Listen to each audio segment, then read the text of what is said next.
नमस्कार, स्वागत है आपका। मैं हूं आपके साथ रेशु त्यागी।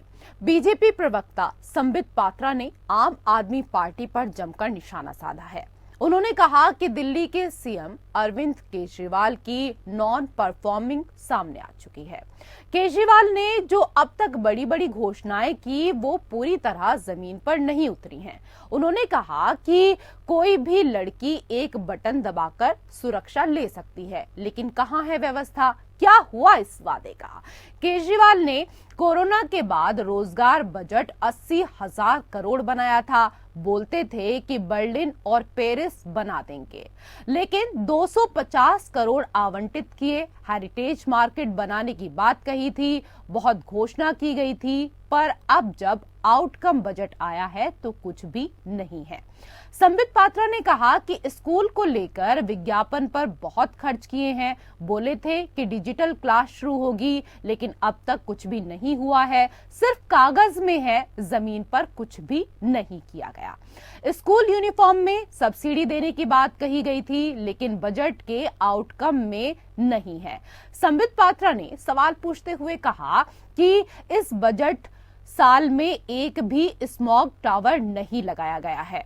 पात्रा ने कहा कि आउट बजट में साफ है कि सिर्फ विज्ञापन दिया है, पैसे का उपयोग सिर्फ आपने अपने विज्ञापन में किया है, कामों पर खर्च नहीं किया गया है। बीजेपी प्रवक्ता संबित पात्रा ने कहा कि केजरीवाल के वादे सिर्फ बोल बच्चन, पर केजरीवाल के काम बिल्कुल कच्चन। तो आज इसी को लेकर हम यहां पर चर्चा करेंगे। जिस तरीके से बीजेपी लगातार आरोप लगा रही है, अब ऐसे में विकास को लेकर बीजेपी ने जिस तरीके से सवाल उठाए हैं, सियासत तेज हो गई है। संबित पात्रा ने इस दौरान प्रेस कॉन्फ्रेंस की और प्रेस कॉन्फ्रेंस करके कहा कि दिल्ली सरकार वादे तो बड़े बड़े करती है, घोषणाएं बड़ी बड़ी करती है, और इन घोषणाओं और वादों को करने में कुछ नहीं जाता है, लेकिन काम कुछ भी नहीं करती है, धरातल पर कुछ भी देखने को नहीं मिलता है। और इसी को लेकर चर्चा करेंगे। पैनल में दो खास मेहमान इस वक्त हमारे साथ जुड़ चुके हैं। हमारे साथ आर.के. मिश्रा, प्रवक्ता बीजेपी, जुड़ चुके हैं, बहुत बहुत स्वागत है आपका। हमारे साथ रमेश श्रीवास्तव, प्रवक्ता, आप जुड़ चुके हैं, आपका भी बहुत बहुत स्वागत रमेश जी।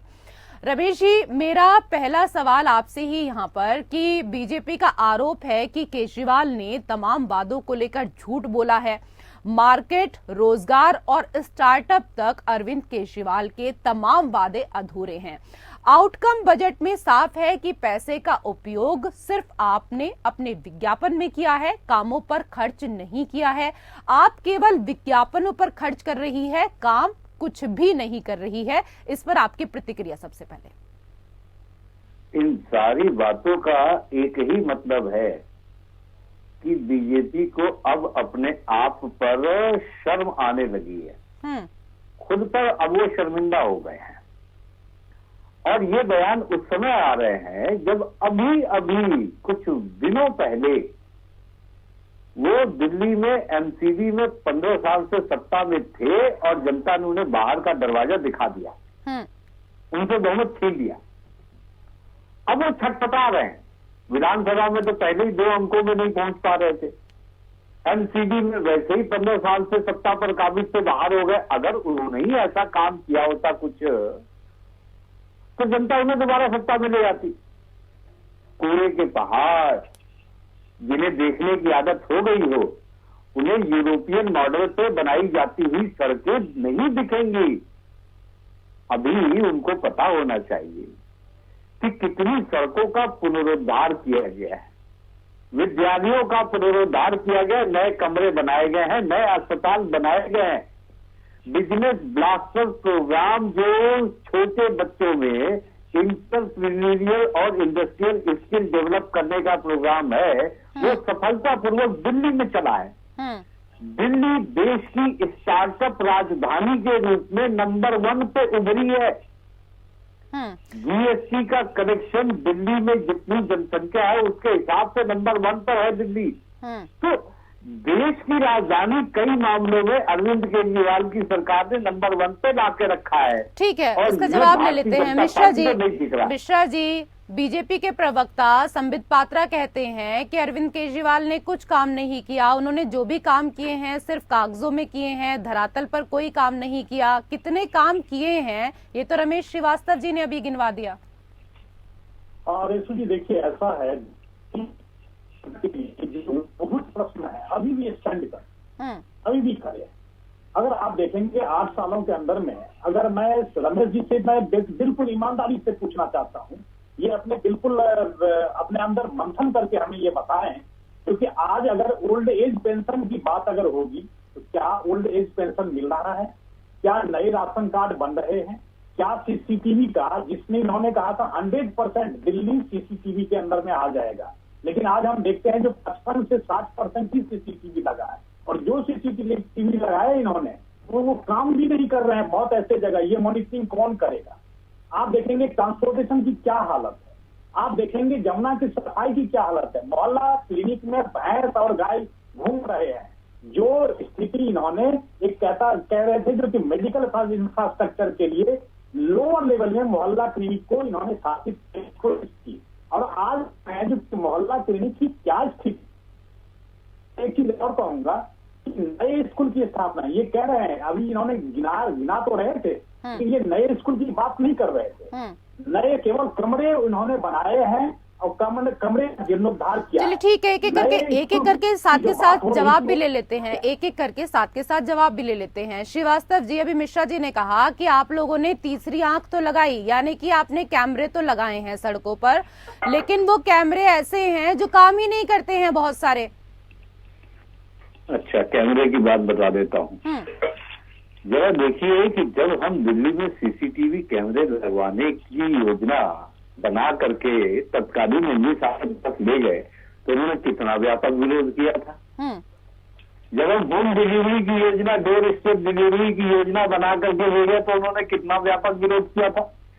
इनसे पीछे कदम कदम पे ये एलजी साहब उन्होंने क्यों अटकाने का काम करते हैं। और बुजुर्ग पेंशन का मामला इन्होंने सबसे पहले उठाया। खुद भी बुजुर्ग आदमी है, हालांकि मैं भी हूँ, लेकिन आप देखिए कि इसमें सरकार को जो अपना हिस्सा देना है वो तो कहीं है ही नहीं है। तो कहने का मतलब क्या है कि जो फेडरलिज्म की बात तो इस देश में होनी चाहिए, उस कोऑपरेटिव फेडरलिज्म के आधार पर केंद्र सरकार ने कम ही किया, और एलजी साहब के माध्यम से हमारे रास्ते में रोडे भी अटकाए। इसके बावजूद, इन सब रोडों के बावजूद हमने नए विद्यालय भी बनाए हैं, नई स्पोर्ट्स यूनिवर्सिटी बना के रख दी दिल्ली में। ठीक है, ये उन विद्यालयों का नाम बता दीजिए रमेश जी, क्योंकि बीजेपी लगातार उन विद्यालयों का नाम ही पूछ रही है। कौन से नए विद्यालय आपने बनाए हैं? आपका प्रश्न मैंने पूछ लिया। चाहेंगे भाजपा के प्रवक्ता महोदय?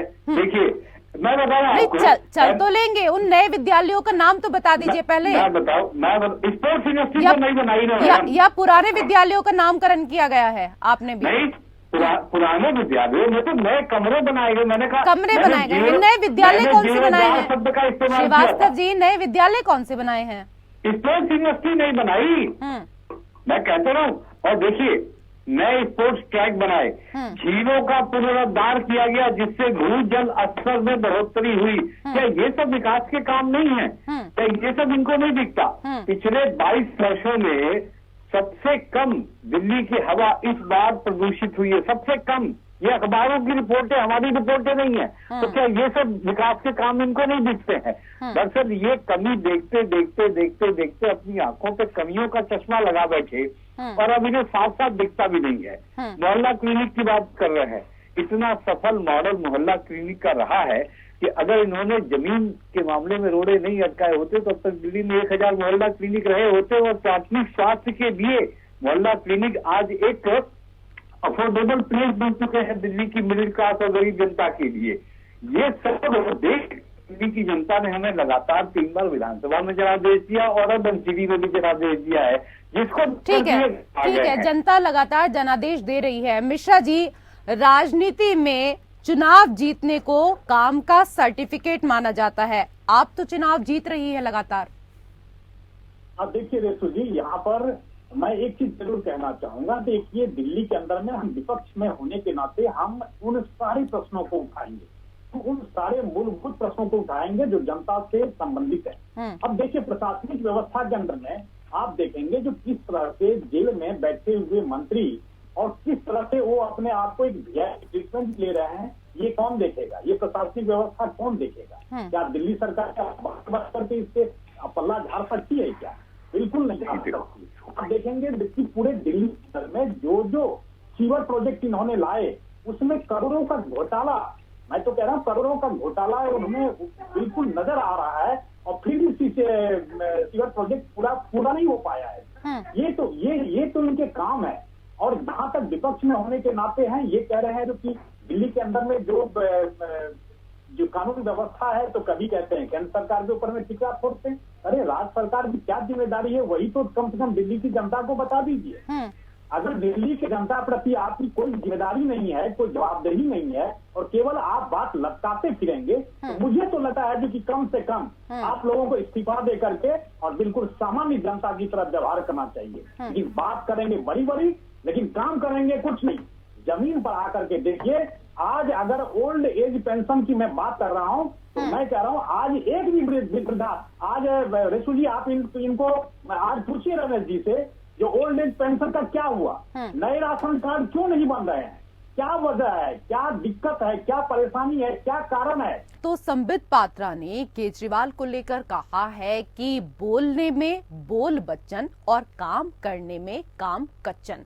इसी को लेकर लगातार हम चर्चा कर रहे हैं, और चर्चा करने के लिए पैनल में दो खास मेहमान हमारे साथ मौजूद हैं। रमेश श्रीवास्तव जी, आपने सुना कि किस तरीके से संबित पात्रा ने कहा कि केजरीवाल को लेकर बोलने में बोल बच्चन है आम आदमी पार्टी, लेकिन काम किस तरीके से कर रही है वो साफ तौर पर सबको दिखाई दे रहा है, उतना ही काम करने में काम कच्चन है।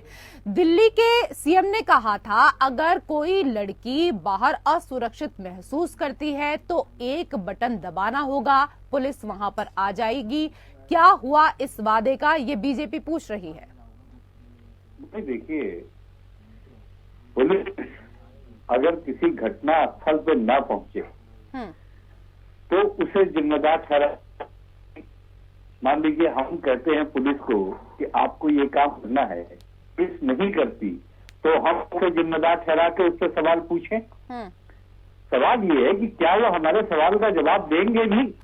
यही डर तो अभी अरविंद जी ने 2 दिन पहले आपको देखा है कि भाई आप स्टेट गवर्नमेंट को बाईपास सीधे अधिकारियों के साथ संवाद करके कोई नियुक्ति कर दे रहे हैं और कोई भी काम कर दे रहे हैं, कोई भी पॉलिसी डिसीजन ले ले रहे हैं, जिसकी वजह से क्या है कि हमारे प्रति एक अवज्ञा का भाव आ गया है कि चलो अगर दिल्ली सरकार बात नहीं भी मानेंगे तो भी कोई बात नहीं है, हमें तो सिर्फ अजीत साहब की बात माननी है।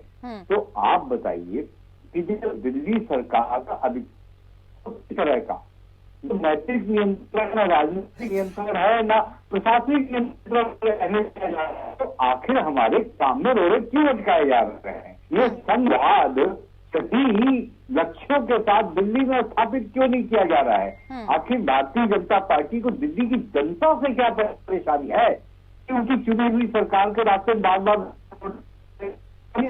बार कह रहे हैं कि आपने ये नहीं किया, आपने वो नहीं किया। सवाल तो आपने वाजिब उठाया है मिश्रा जी। आप लोग जो आरोप लगाते हैं उसे जनता तक मुझे लगता है कि ठीक से पहुंचा नहीं पाते हैं।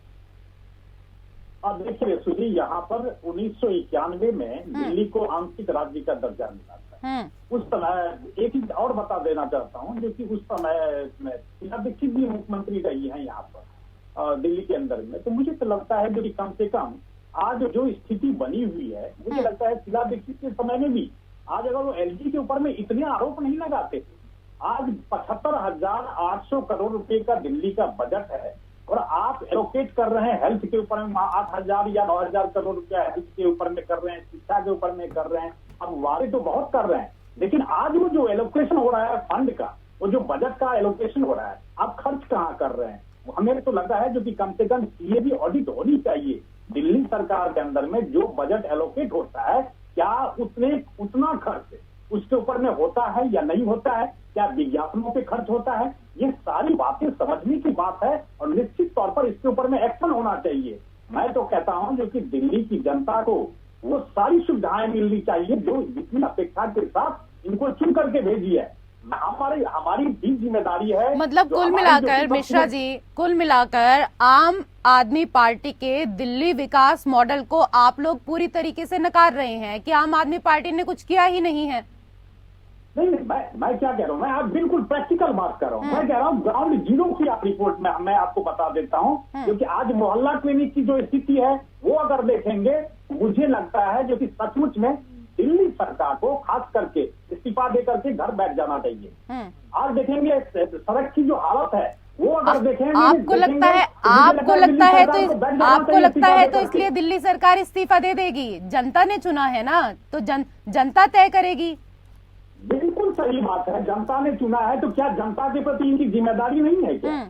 बिल्कुल जिम्मेदारी बनती है। और विपक्ष में होने के नाते हम उन सारे आवाज को उठाएंगे, उन सारे प्रश्नों को उठाएंगे। लेकिन जनता तो इतनी आवाज नहीं उठा रही ना, आपकी आवाज में कुछ ज्यादा ही शोर है। श्रीवास्तव जी, देखिए, मैं ये कहना चाहूंगा कि भारतीय जनता पार्टी के लोग विपक्ष में सदन में बैठते हैं, उन्हें वहां आवाज उठाने का पूरा अधिकार है, उन्हें वहां प्रश्न पूछने का पूरा अधिकार है, वो पूछते हैं और हम उनके लिए उत्तरदायी भी हैं।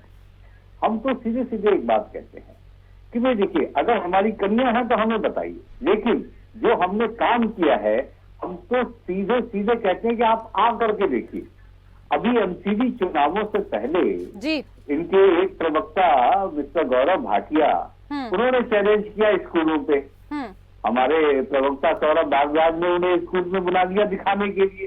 वो गेट तक आए और गेट से रमेश जी, समय का अभाव है। बहुत बहुत शुक्रिया आपका। मिश्रा जी, आपका भी बहुत बहुत शुक्रिया। और इसी के साथ हमारे खास कार्यक्रम में फिलहाल इतना ही, लेकिन अभी सीधा हम रुक करेंगे जहां पर पुष्कर सिंह धामी संबोधित कर रहे हैं। क्या कुछ कह रहे हैं? समाचार मिला, मैं कलकत्ता में था और कलकत्ता में हमारी नमामि गंगे को लेकर 5 राज्यों के मुख्यमंत्री और देश के अनेकों विभागों के मंत्री वहां पर थे। और प्रातःकाल 6 बजे जब ये समाचार मिला तो ऐसा लगता था कि अब ये बैठक आज हमारी नहीं हो पाएगी। भाइयों बहनों, 8:30 बजे 8 बजे मैंने भी फोन किया तो उन्होंने कहा कि ऐसा आप सब लोगों के लिए है कि आप सब लोग वहां से ना आए और तय समय पर आपकी बैठक होगी। बहुत आश्चर्य हुआ मुझे। और देखिए, 10:30 बजे उनके सारे संस्कार वो पूरे करने के बाद प्रधानमंत्री जी ठीक 11:15 पर कार्यक्रम में उपस्थित हो गए। इतना बड़ा जीवन का कष्ट, यानी कि इससे हमारे सामने एक बात बिल्कुल स्पष्ट आ जाती है कि उन्होंने अपने जीवन में ये संकल्प लिया है कि एक पल गंवाए बिना, प्रत्येक पल, प्रत्येक क्षण, प्रत्येक एक समय का सदुपयोग करना है और देश को समर्पित करना है। आप सोचिए कि कितना कठिन रहा होगा। मैंने देखा था उनको, उसके बावजूद भी उन्होंने हम सबकी बैठक में प्रतिवाद किया। यानी कि एक तरफ पुत्र धर्म और एक तरफ राष्ट्र धर्म, दोनों धर्मों का निर्वाह करने का काम और समाज और देश को एक नया उदाहरण देने का काम। इतनी कठिन परिस्थिति में भी सामान्य होकर, सहज होकर सब कामों को आगे बढ़ाना। और उन्होंने अपना संबोधन भी जानते क्या किया? अपने संबोधन में भी उन्होंने कहा कि मेरी व्यक्तिगत परेशानी, इसके अलावा ज्यादा नहीं बोला मैं। इतना बोलने के बाद कि मैं वहां आप सबके बीच में उपस्थित होता, लेकिन व्यक्तिगत परेशानी के कारण मैं वहां नहीं आता। उसके बाद सारा का सारा उन्होंने जो रोड में गंगा जी को लेकर बनाया हुआ था, जिन पर काम होना था, जो आगे का विजन था, वो उन्होंने हम सबके सामने रखा। भाइयों बहनों, मैं एक बात इस अवसर पर कहना चाहूंगा कि स्वर्गीय हीराबेन बा की शताब्दी यात्रा निसंदेह एक संपूर्ण यात्रा रही है और उनकी इस यात्रा का अंतिम पड़ाव ईश्वर के श्री चरणों में होगा। वहां से भी उनका आशीर्वाद न केवल प्रधानमंत्री जी को बल्कि संपूर्ण देशवासियों को, हम सबको भी सदा सर्वदा हमेशा वहां से मिलता रहेगा। जो उनके मन में अभिलाषाएं, इच्छा थी, उनके स्वप्न थे, उन सपनों को माननीय प्रधानमंत्री मोदी जी के नेतृत्व में आगे होगा।